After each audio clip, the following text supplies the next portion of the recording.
Hello lovely humans and welcome to the Santa's workshop. Due to a very unfortunate snowmobile accident, we're all forced to work from home. But let it not discourage all the festive souls out there. My name is Nicole, I am a polar elf, and today I have a privilege and an honor to name the worst books of 2022. As per policy chapter 2 paragraph 4, every single naughty thing is shipped a lump of coal. I personally believe that the books on this list deserve at least a dozen lumps of coal. Sadly, it's not for me to decide. I'm bound by my employment contract. The first book on the chopping block is a TikTok favorite, Conversations with Friends by Sally Rooney. Miss Sally Rooney had written a lot of books that I'm personally not interested in. I picked this book up because as a real elf, I cannot miss a thing that attracts this much attention. To my disappointment, this book felt very empty and meandering, or perhaps after thousands of years, I'm still clueless about the workings of real live humans. The story follows a 21-year-old named Frances. She is a student and an aspiring writer. Together with her best friend and ex-lover named Bobby, they perform spoken words poetry when they're spotted by a journalist named Melissa. Melissa invites them to her house for dinner, and Frances meets her husband. These humans live such scandalous lives. Frances is very impressed by Melissa's lifestyle, and she finds herself attracted to Melissa's handsome husband, Nick. She enters an affair with a married man and tries to figure out how this decision correlates with her beliefs and morals. With a premise like that, I expected the book to be much juicier. I myself love a tall glass of cold cranberry juice, but the story turned out to be drier than a piece of burnt gingerbread cookie, so I was not a particular fan. These humans were more boring than the North Pole off season, and you know how it gets here when we are not preparing for Christmas. I believe that if the author wanted to present us with a complex, flawed protagonist that not always acts in accordance to her views and beliefs, that is the epitome of a naughty girl, she should have went for it harder. Instead, we got a wishy-washy character that is not particularly interesting to follow and that also made no conclusions after the mess that she created in the story. None of the characters in this book are going to get presents from Santa,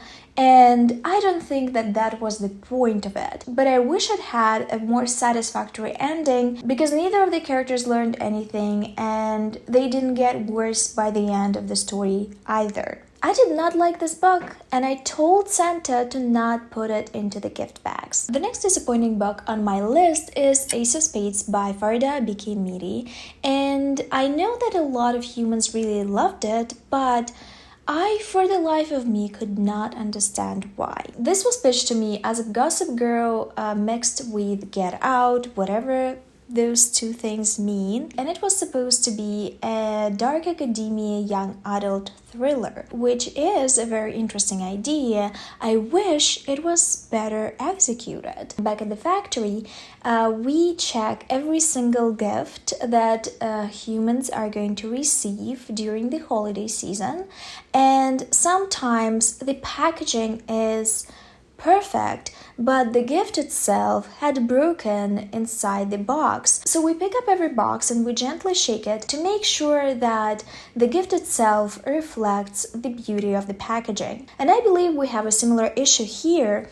The concept of the book was very impressive, but the story itself went awry at the last 25%. Ace of Spades has two protagonists. They're both black and they're going to a predominantly white, very posh school. And they're struggling in this environment because of the inequality and prejudice, but also because of an anonymous bully that starts messaging students and threatens to tell them all their secrets. These secrets are major, and if they come out, they're going to turn this character's lives upside down. Chencia is one of the popular girls, and she's been adamant to stay at the top of the pyramid because she knows that it's the only way for her to get into a really good college. Devon is a closet fairy. I myself am a fairy as well,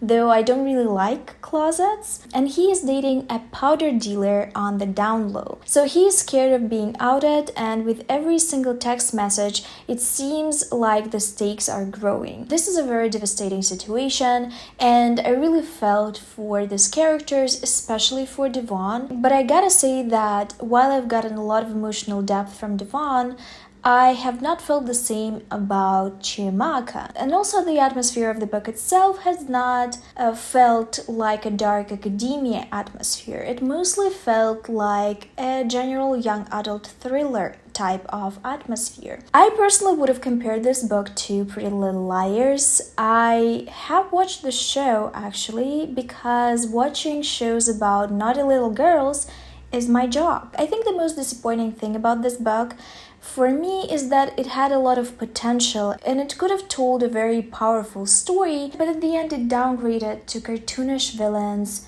unrealistic plot twists, and shifted tonally to campy horror movies rather than taking a realistic and grounded route. The next book on my list is In My Dreams I Hold a Knife by Ashley Winstead.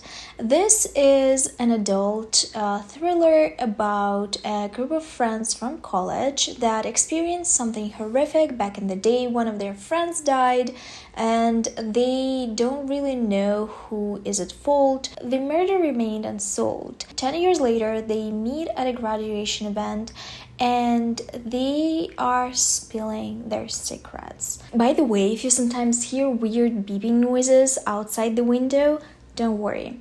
It's just a group of elves trying to fix up what the snowmobile caused. Sadly, I think that the potential that this book had was squandered by so many point of views.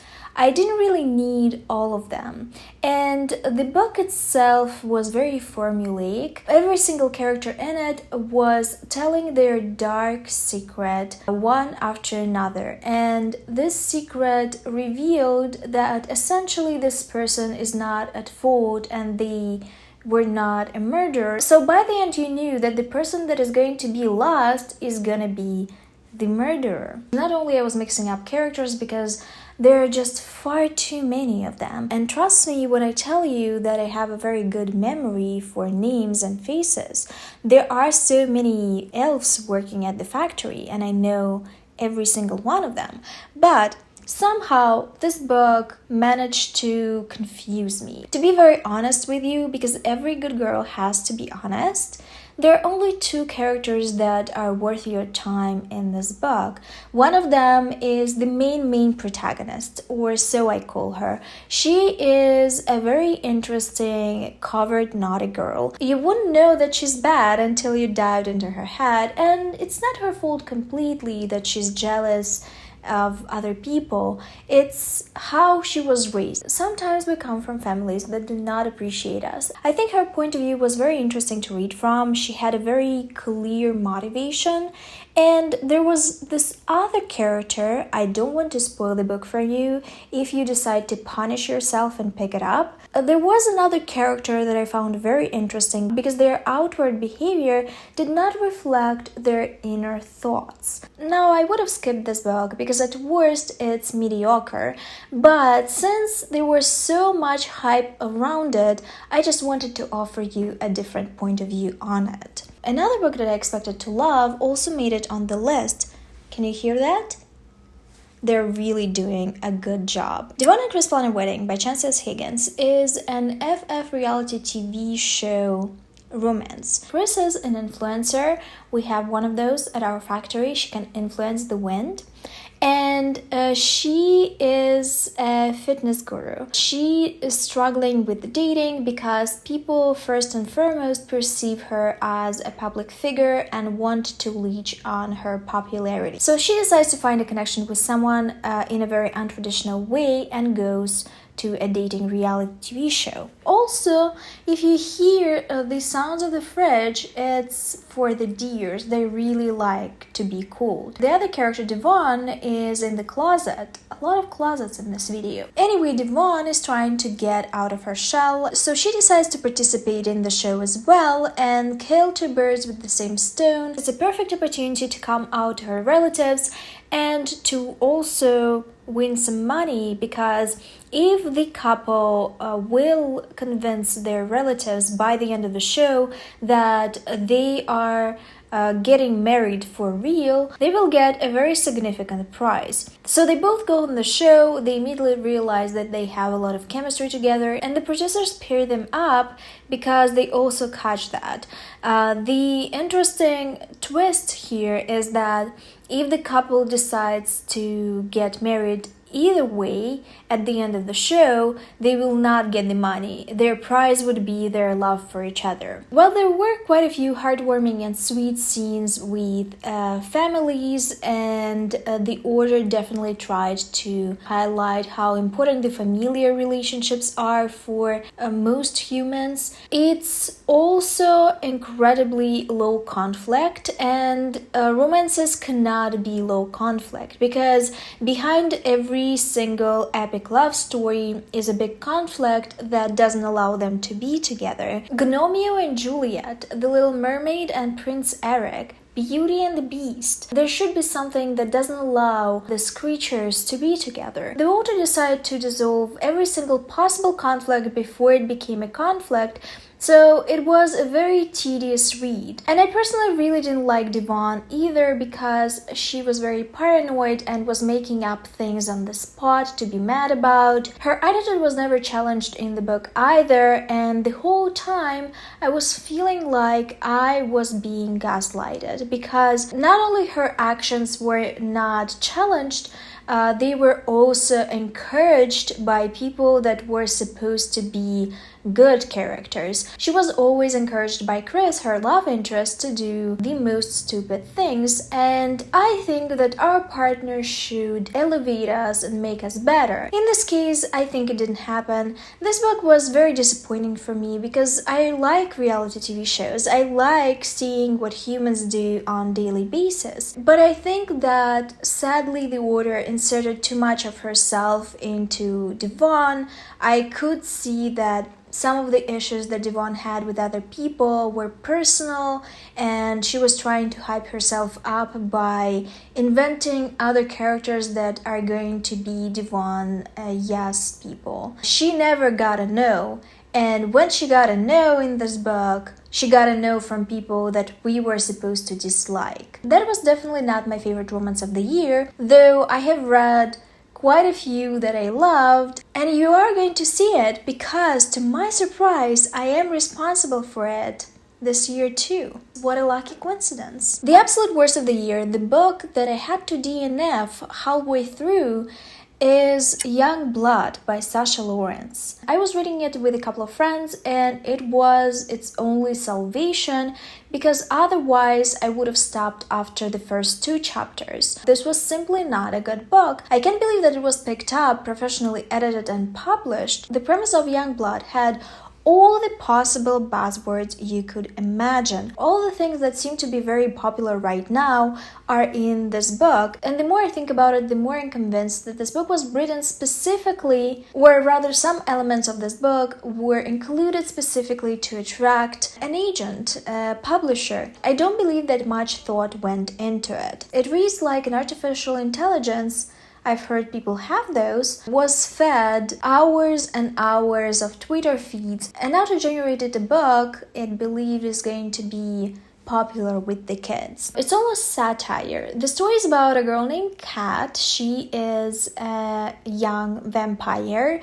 She's been born, not created. She and her mother live among humans and like other vampires, and come from a very poor background. The vampires in this novel do not feed on human blood because humanity was infected by a virus that is deadly to vampires. So vampires created synthetic blood blood named 𝕊𝕆𝕀𝔸𝕃, and it became very expensive. Now vampires can't rely on their skill to find blood, they have to buy it. Kat is fed up with this lifestyle. They've been barely scraping by, and her one and only dream is to get into a Harcourt school. Harcourt School is a prestigious education facility only for elite vampires, and she believes that it's going to open up all the opportunities for her. She's incredibly lucky because a very kind and very rich gentleman offers to pay for her tuition,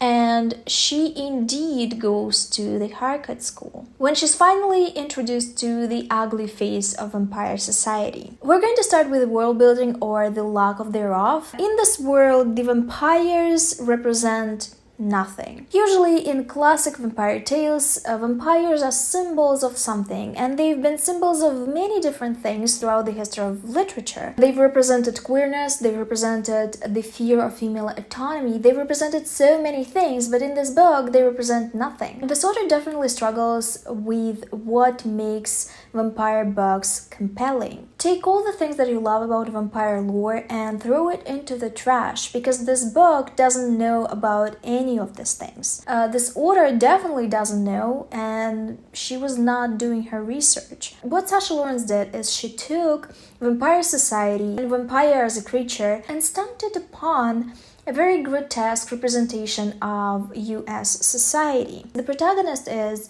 an internet activist that knows a couple of buzzy words and sticks them in every conversation. It promised a lot of social commentary in the premise, but it offered a very shallow shadow of it. To take immortal beings such as vampires and to force them into human morality was not the best decision that this author could have made. This idea was a failure from conception, and I don't even want to mention all the questionable quotes that the story is filled with. Some of them you can find on review sites like Goodreads and Amazon. People are not shy with the receipts. And I would have absolutely let it pass because the opinions of characters are not the opinions of the authors. All creatures in general are flawed and say things that are wrong. It is realistic. I have more issues with the concept of the story, with the characters, with the very stiff dialogue. The foundation is broken. You cannot build anything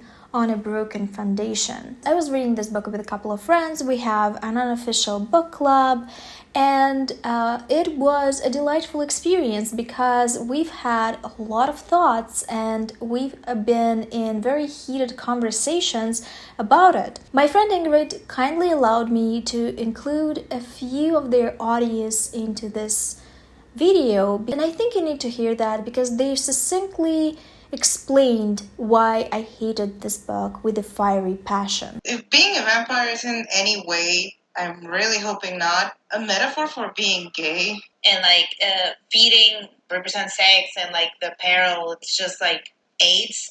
This has to be the most homophobic one because this bitch keeps calling vampires monsters for following their nature.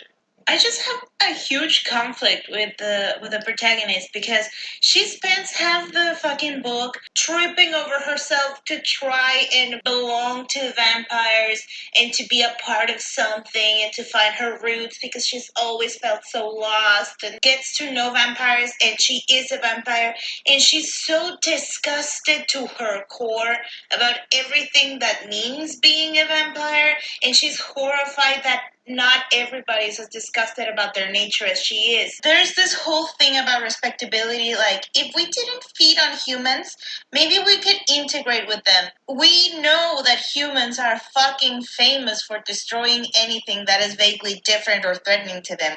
What really makes you think this is going to work? They're gonna lose their shit, and there's going to be people actively trying to hang you. You want to expose your own kind to that. She's just so against her own people. The social commentary is so hand-fisted.